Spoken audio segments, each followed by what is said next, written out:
Well, thank you very much, and good afternoon. I'm delighted to welcome FIFA President Gianni Infantino, one of the greatest men of sport. He is an amazing man. He's done an incredible job with FIFA. Thank you. Congratulations on the job. I hear you're setting records for the World Cup. We'll talk about it, but you're setting records in ticket sales for the World Cup. And we love having you back at the White House, Johnny, and everybody that's with you. You guys have done fantastically. I also want to thank Vice President J.D. Vance. J.D., wherever you may be. Where's J.D.? He's coming right over. Marco Rubio was doing a fantastic job, and Secretary Kristi Noem was doing a fantastic job, as well as Representative Darren LaHood. Thank you all very much. Hi, Darren. This past summer, the United States hosted the 2025 FIFA Club World Cup, and it was great. I actually went to a match, and it was amazing. That was a big success, too, wasn't it? It was sort of like a preview of what's to come.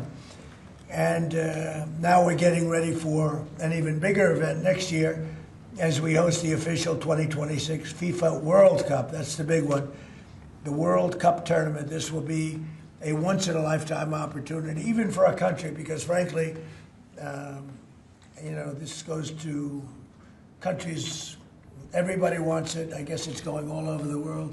Do you know who's getting it the next time around? Who's getting it? Has that been selected? The next one will be Morocco, Spain, and Portugal. That's good. With 3 matches at the beginning in South America, Argentina, Uruguay, and Paraguay. And the one after will be Saudi Arabia in 2034. Wow, that's great. Yeah. Wow, that's great. Well, we have the king coming, Crown Prince is coming tomorrow. This will be a once-in-a-lifetime opportunity to showcase the greatness of American world-class athletic competition as we celebrate our nation's 250th year. The World Cup will also be an incredibly significant economic opportunity for countless American workers and businesses. It's expected to drive more than $30 billion, Johnny. I don't know about that. That sounds like a lot of money. No, that's true. Are you sure? 100%. How much does the country get out of that? 30 billion. 20%? No, do we get like a percentage of the gross or anything? That's for negotiation. That's right. And it's going to create nearly 200,000 jobs for America. Since the creation of the White House FIFA Task Force earlier this year, Secretary Rubio's team at the State Department has worked tirelessly with the Department of Homeland Security to ensure that soccer fans from all around the world are properly vetted and able to come to the United States next summer easily. Before I took office, it would often take a year to get a travel visa, but because of the administration's hard work, now in more than 80% of the world, think of that, the wait time for a visa is 60 days or less. For those who intend to join us for the World Cup, I strongly encourage you to apply right away. And I want to thank FIFA Task Force and Secretary Rubio for the great job. Marco's doing a fantastic job in many ways, too. So I want to just thank you all for a great job. Marco, you're doing a great job. Beyond even this, we're also creating what we're calling the FIFA Prioritized Appointment Scheduling System. That's a hard one for most people to remember, but it's there nevertheless. And this will allow World Cup ticket holders with long wait times to opt with FIFA for a prioritized interview. And I've directed my administration to do everything within the power to make the 2026 World Cup an unprecedented success. I think it's going to be the greatest. And we are setting records on ticket sales. Nobody's ever really, and FIFA's never, if you look at the numbers, nobody's ever seen anything like the kind of numbers we're doing. The early ticket sales are through the roof, and much of it is even sold out. So congratulations, Johnny. And I'd like to ask Johnny to say a few words. He's really done an incredible job. He's got unbelievable spirit and personality and talent and intelligence, I always like to say, because it's all a part of it. But the job you've done is based on what's happening, unprecedented. Thank you, Johnny. Thank you. Thank you, President. Thank you very much. I would like to start really by thanking you, Mr. President, Secretary Rubio, Secretary Noem, Andrew, your entire team for approving and making this very important announcement today. The FIFA Pass is being announced, the prioritized appointment scheduling system. That's the way people will remember it. So if you have a ticket for the World Cup, you can have a prioritized appointment to get your visa, because we said it the very first time we met, Mr. President, America welcomes the world. America will welcome the world here next year. We will have between 6 and 7 million tickets sold for the matches. We will have between 5 and 10 million people coming to America from all over the world to enjoy the World Cup. And with this FIFA Pass, we can make sure that those who buy a ticket that are legitimate football fans or soccer fans, they can come and attend the World Cup in the best conditions, starting from getting their visa and then coming, of course, in the country to enjoy. You mentioned the economic impact, the 30 billion, 200,000 jobs, and this is just for the World Cup, and we will build on that to make soccer even greater here. You are the #1 country in the world, the United States of America, Mr. President. You have to be the #1 country as well in the #1 sport in the world. So we have to work for that, and we will do that, and the World Cup will be very, very significant in this respect. So big thank you to you, to the White House Task Force, to everyone involved, and we are celebrating next year not just the 250 years, but also the greatest and most inclusive World Cup ever. We'll have 6 billion people watching. We have the draw coming up on the 5th of December here at the Kennedy Center in Washington, D.C. 1 billion people watching the draw to find out who plays whom and where. We have 32 teams already qualified. Before or by tomorrow night, we'll have 42 out of 48 qualified. So a quarter of the world will be here, and we are looking very much forward. So thanks for the support, thanks for the great work, and always happy to be here at home, if I can say that. You are home. We are. There's your beautiful trophy right there. Yeah. You are, and a big part of it too. Marco, would you say a few words? Yeah, thank you, Mr. President. First of all, for getting the games, because this happened in your first term when the Cup came here, and it's a major undertaking. So we've deployed over 400 additional consular officers around the world to deal with that, in some cases doubling the size of the consular presence in our embassies in certain countries.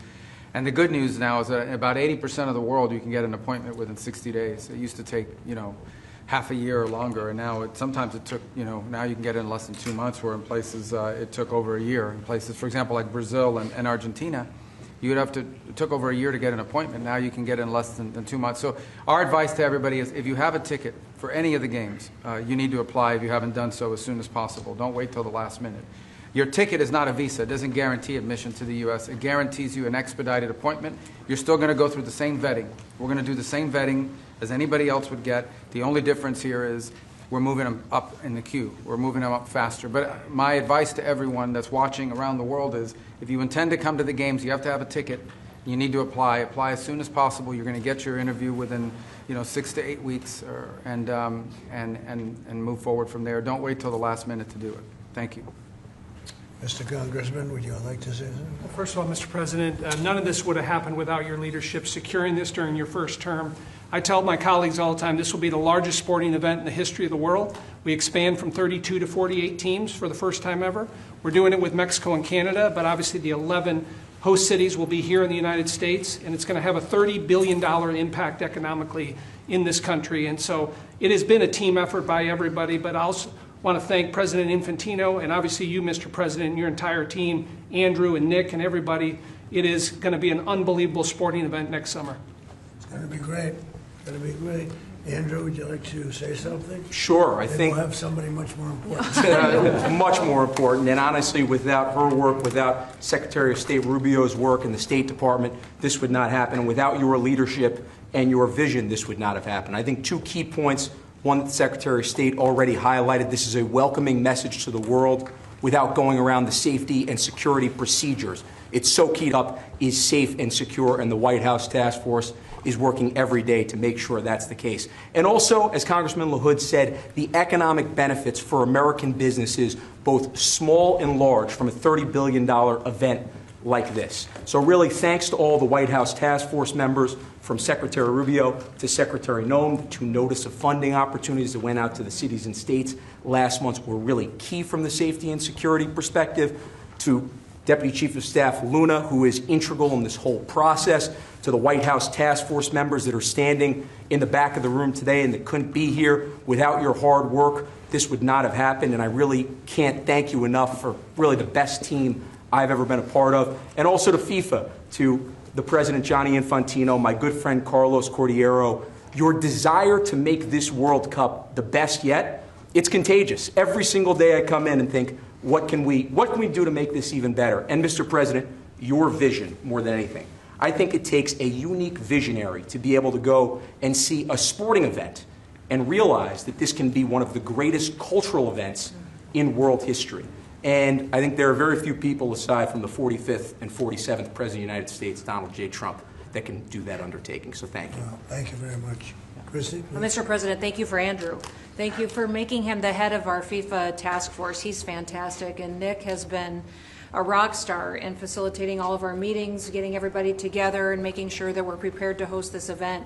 And it's going to be the world's largest sporting event ever hosted, and it's happening under your leadership. So every department has been working, but the Department of Homeland Security is working on making sure people can travel here safely.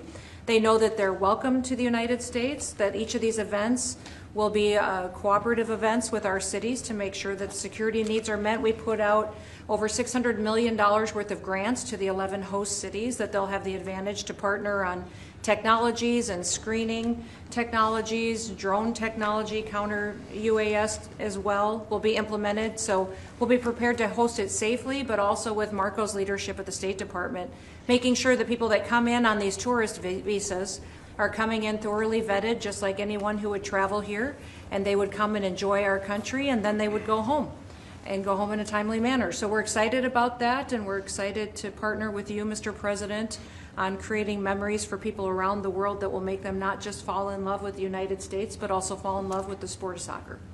Well, thank you. How many games are there, Johnny, total?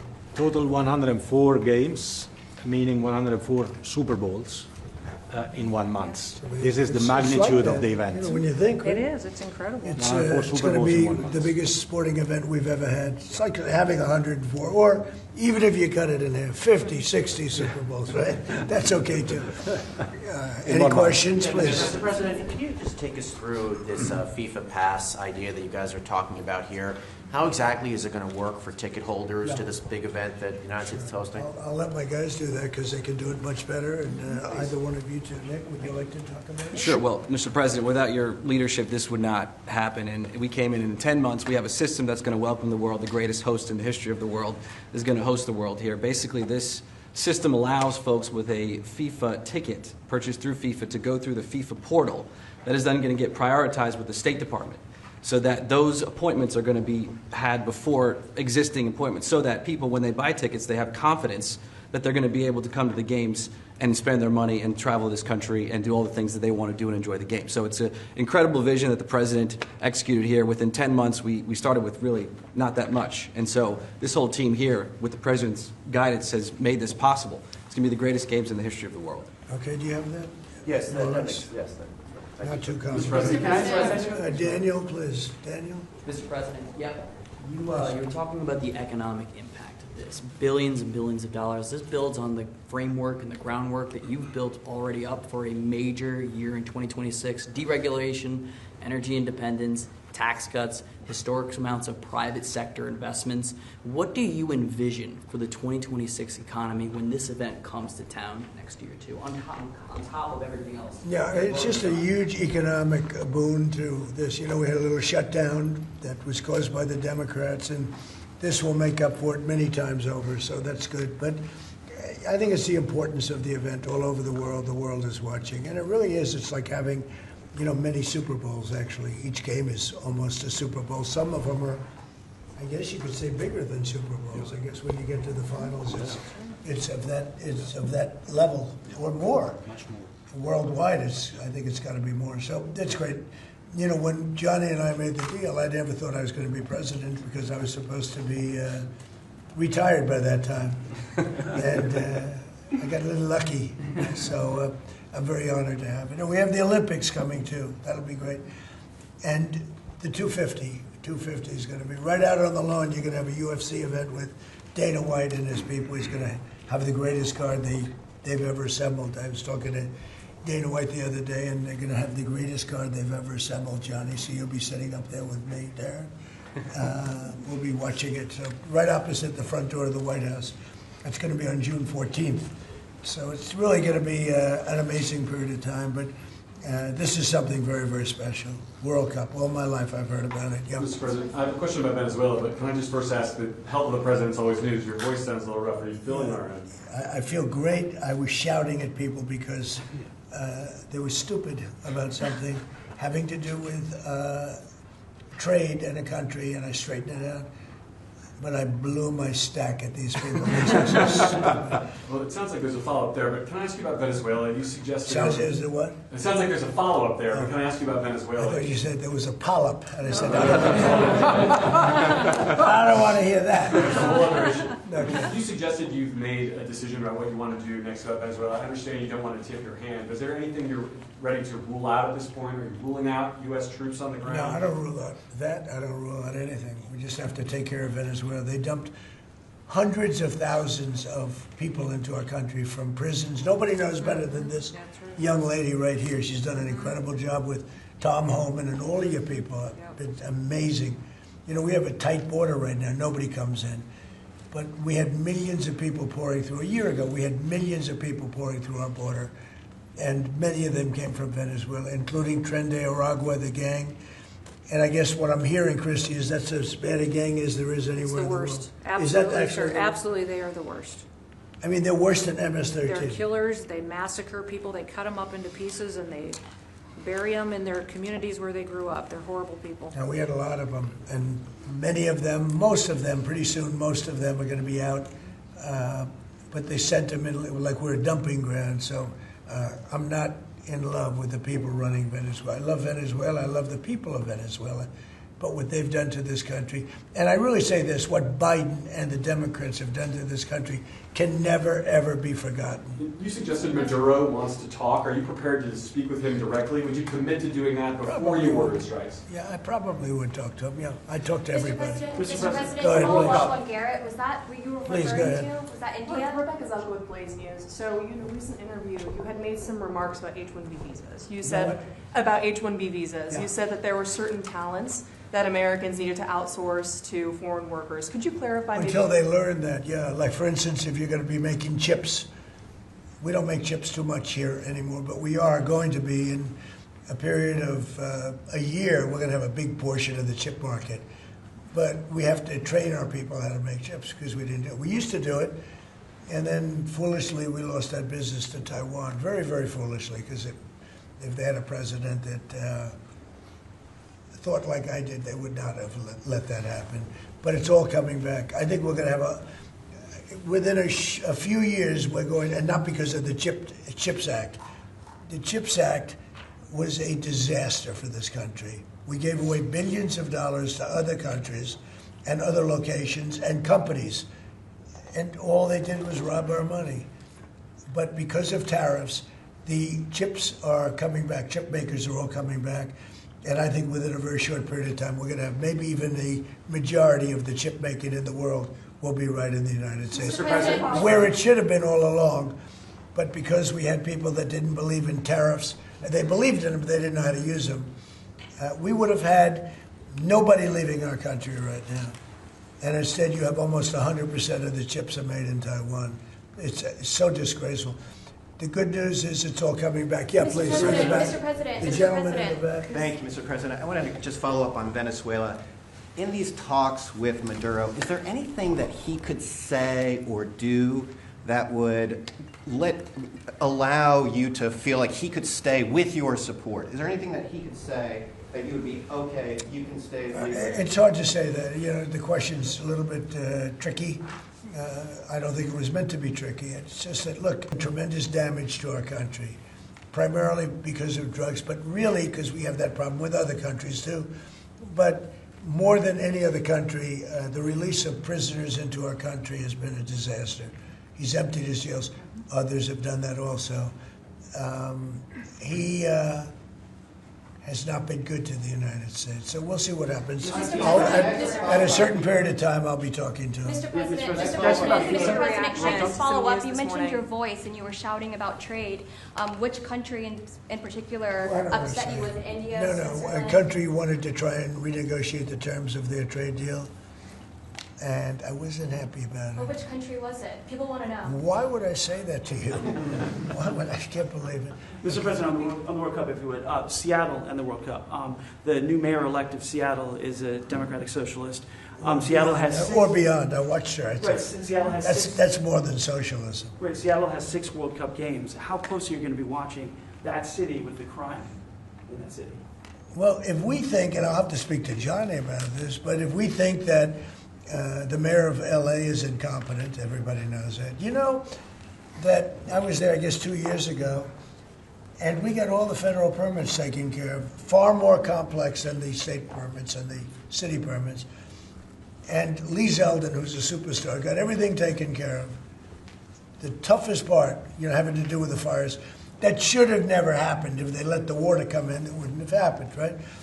Do you know that people aren't building their houses yet? I mean, can you imagine that? And if we didn't go in early on, Christy, I think we can say it. Well, the head of their police department said it.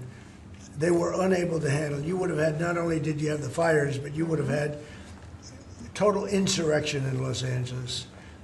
And if we didn't go in, and the head of, the gentleman, he said it, and he said it strongly, he said we could not have done it without the federal government. We did a great job. If we think there's going to be a sign of any trouble, I would ask Johnny to move that to a different city. We have a lot of cities that would love to have it, number one, and we'll do it very safely. So if we think there's a problem in Seattle where you have a very, very liberal/communist mayor, I would say, it's certainly beyond just liberal. I watched her over the weekend. Wow, that's another beauty we got there. But if we think there's going to be a problem, Johnny, can I say we will move? I don't think you're going to have this problem, but we're going to move the event to some place where it's going to be appreciated and safe. Yeah, well, I think safety and security is the #1 priority for a successful World Cup. We can see today that people have trust in the United States when we see at the ticket sales, we sold, record-breaking figures of tickets, almost 2 million already sold out of 2 million that we have been selling. This is because people, they know that they will be coming here and they will experience a safe and secure World Cup. This is the responsibility, of course, of the government, of Secretary Norm, of everyone, and obviously we will. We will discuss. We are working together. We have a task force for this, and we must ensure that all fans coming from abroad or being here, they can experience a celebration of coming together of the sport. And this goes only with 100% safety. We are communicating with all these mayors about what their responsibilities are. They know the safety and security of these events is their #1 responsibility, and we'll be there. The president's always there to keep Americans safe, but he also makes sure the people that know their responsibilities and that they're prepared to host these events and do so in a safe manner. Is there a Mr. timeline, President, sir, Mr. if that would have an accident? Yeah, go ahead, please. There was some news this morning from an Axios report that Senator Ted Cruz was laying the groundwork for a potential 2028 presidential run. Could I get your reaction to, could you see yourself supporting Senator Well, he's a friend of mine. I haven't spoken to him about it. It's a little early. It's 3¼ years. That's a long time. But he's a very good guy. He's a very good friend of mine. You remember we had quite a campaign against Ted, and it worked out quite nicely. Let's see, where are we? Oh, we're the other one. But I'm not that surprised to hear that. Mr. President, on the tariff exemptions, you had some recently on a variety of different goods. I'm wondering, are you ruling out going forward no more exemptions on products? You were mentioning a disagreement you had earlier. So We've taken in what do you think? hundreds of millions of dollars in tariff money. We're going to be issuing dividends later on, somewhere prior to, probably in the middle of next year, a little bit later than that, of thousands of dollars for individuals of moderate income, middle income. We're going to pay down debt. We have a lot of money from tariffs. If we didn't have tariffs, this nation would be in serious trouble. And we've taken in tremendous amounts of money. And you know what's more important than that? We've protected our businesses from being raided like we did with the chip business. Now we're bringing them all back. But we had 100% of the chip industry, and then they left. They went mostly to Taiwan and South Korea, but mostly Taiwan. And they have almost 100%. And we're going to have, within a short period of time, a big percentage of the chip business are coming back because of tariffs, because they don't want to pay the tariffs, because the tariffs will be very steep if they don't come back, and they've committed to come back. As you probably heard, Apple is now up to $700 billion. We have NVIDIA at $600 billion. We have tremendous amounts of money pouring in. Our country has become amazing again and really, really rich again. I will say this. We have a decision we're waiting for. It's a very big decision. The numbers that we've taken in, if you talk about investments, is trillions, not with a B, not with an M, millions, but trillions of dollars. I can't imagine having to give that money back on something that we're allowed to do. And the ones that are fighting us are countries, largely. They're back in countries that have been ripping us off for years, using tariffs to rip us off. And now we're able to defend ourselves. It really is a matter of national security, because economic security is national security. So I think you're going to see another thing happening. I think you'll see food prices. They've come down very substantially since Biden. But I think you're going to see food prices coming down very substantially. Saudi Arabia, tomorrow you're hosting Saudi Arabia. Are you planning to sell F-35s to Saudi Arabia? Yeah. And also, are you looking at doing a similar security agreement like you did with Yeah, no, I am planning on doing that, yeah. You're going to They sell want to buy. F-35s? They've been a great ally. They've got to like us very much. Look at the Iran situation, what we did in terms of obliterating, we obliterated their nuclear capability.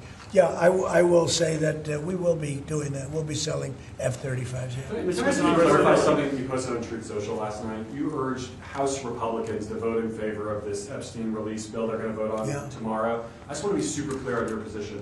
Do you want to see that pass the Senate? Would you sign that bill if it gets to your desk? I do want to. Here's what I want. We have nothing to do with Epstein. The Democrats do. All of his friends were Democrats. You look at this Reid Hoffman, you look at Larry Summers, Bill Clinton, they went to his island all the time, and many others. They're all Democrats. All I want for people to recognize the great job that I've done on pricing, on affordability, because we brought prices way down, but they're going way lower, on energy, on ending 8 wars, and another one coming pretty soon, I believe. We've done a great job. And I hate to see that deflect from the great job we've done. So I'm all for it. We've already given 50,000 pages. You do know that. Unfortunately, like with the Kennedy situation, with the Martin Luther King situation, not to put Jeffrey Epstein in the same category, but no matter what we give, it's never enough. With Kennedy, we gave everything, and it wasn't enough. With Martin Luther King, we gave everything, and it's never enough. We've already given, I believe the number is 50,000 pages, 50,000 pages. And it's just a Russia hoax as it pertains to the Republicans. Now, I believe that some of the people that we mentioned are being looked at very seriously for their relationship to Jeffrey Epstein. But they were with him all the time. I wasn't at all. And we'll see what happens. What I just don't want Epstein to do is detract from the great success of the Republican Party, including the fact that the Democrats are totally blamed for the shutdown. You know, they cost our country hundreds of billions of dollars with that, at a lot of inconvenience. So, I don't. They can do whatever they want. We'll give them everything. Sure, I would. Let the Senate look at it. Let anybody look at it. But don't talk about it too much, because honestly, I don't want to take it away from us. It's really a Democrat problem. The Democrats were Epstein's friends, all of them. And it's a hoax. The whole thing is a hoax. And I don't want to take it away from really the greatness of what the Republican Party has accomplished over the last period of time. Yeah, Mr. President, on affordability, can I make a speech? The shutdown is now over, and administration officials had said when the shutdown ends, they'll reevaluate the farmer relief. Now we have the deal with China. So is the administration still looking to dish out farmer relief now that the government is back open? Yeah, we want to. I'm always going to help our farmers. So are you still looking to do I would relief? do that, yeah. If they need relief, we'll be there for them. We're going to always be for our farmers. So what are you waiting Yeah, for? please, in the back. Mr. President, just speaking of the economic impacts of FIFA and possibly moving to another city, some games if you feel it's crime, is there like a timeline that you would do that? Because these cities, there's sponsorships, there's economic impacts for these communities. Sure. Is there, Well, you know, the governors are going to have to behave. The mayors are going to have to behave. You know, in the case of California, you have a problem. You have high crime, and you have a place that just suffered great fires and everything else, and they didn't do a very good job.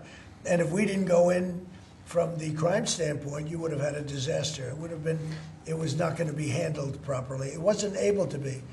The head of the police said as I said, without the federal government, they could not have done it. So here's the story. I love Los Angeles. If they want help during this, I would love to send in National Guard or whoever's necessary to help them.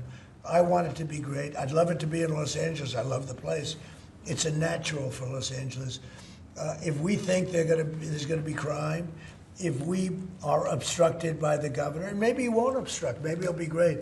But I'd love him for him to call and say, you know, we'd like to have some extra help. Because if there's even a hint of a problem, we want to get in there before the problem occurs. We want to make it totally safe for Johnny and FIFA and all of the great people that are going to be there. And I think that's going to happen. I would be honored to help California if they're going to have a problem. And if they think they're going to have a problem, they should say so. We can be in there in 24 hours notice and do a great job. But does that Mr. President, by the end of the year, by the end of the first quarter? Well, I think this, if they would tell us now, they're not going to have a problem. Because if we go in, they don't have a problem. Look at D.C. There's no crime in D.C. anymore. And D.C. was a mess. If they want us to go in, I'd like them to tell us right now. But if we go in, there will be no problem. There will be no crime. What's the message then to like local businesses who are considering sponsoring in those Tell communities? your governor to ask for federal help. We'd love to help them. Mr. President, on affordability, Are you planning on also potentially launching strikes in Mexico or putting American troops or American personnel into Mexico to deal with it? Would I launch strikes in Mexico to stop drugs? It's okay with me. Whatever we have to do to stop drugs. Mexico is... Look, I looked at Mexico City over the weekend. There's some big problems over there. If we had to, would we do there what we've done to the waterways? You know, there's almost no drugs coming in through our waterways anymore. Isn't it down like 85%? It is, sir. I don't know who the 15% would be. Yep. It wouldn't be you. No, that's for sure. No, I think it's been... Tons and tons of you would say drugs. that's a big signal. Absolutely. We have almost no drugs coming into our country by the sea, by, you know, the waterways. And you know why, okay? I mean, it's pretty obvious. Would I do that on the land corridors? I would look, every boat we knock out, we save 25,000 American lives. Not to mention the destruction of families. These families are decimated forever. The mother, the father, the children, they never recover really from it. You know, when you lose somebody like the way they live, if you lose them, but the way they die is horrible. Is it something So when we knock out a boat and we save 25,000 lives, that's great. Now, do I feel the same way about the corridors that they use? We know every one of them We have every one of those corridors under major surveillance. We have nobody coming in through our southern border. But we know exactly how they get their things here, how they get the drugs here, fentanyl, cocaine. Colombia has cocaine factories where they make cocaine. Would I knock out those factories? I would be proud to do it personally. I didn't say I'm doing it, but I would be proud to do it because we're going to save millions of lives by doing it. Would you only do it with Mexico's permission, though? I wouldn't answer that question. I've been speaking to Mexico. They know how I stand. We're losing hundreds of thousands of people to drugs. So now we've stopped the waterways, but we know every route. We know every route. We know the addresses of every drug lord. We know their address. We know their front door. We know everything about every one of them. They're killing our people. That's like a war. Would I do it? I'd be proud to. I'd probably go into Congress and say, hey, and you know what? The Democrats and the Republicans would both agree, unless they're crazy. And they are a little crazy on the Democrat side. But we have lost hundreds of thousands of people a year, death. And that's not talking about family destruction, that's talking about death. And much of it comes through Mexico. So let me just put it this way. I am not happy with Mexico, okay? Thank you very much, everybody. Thank you, Press.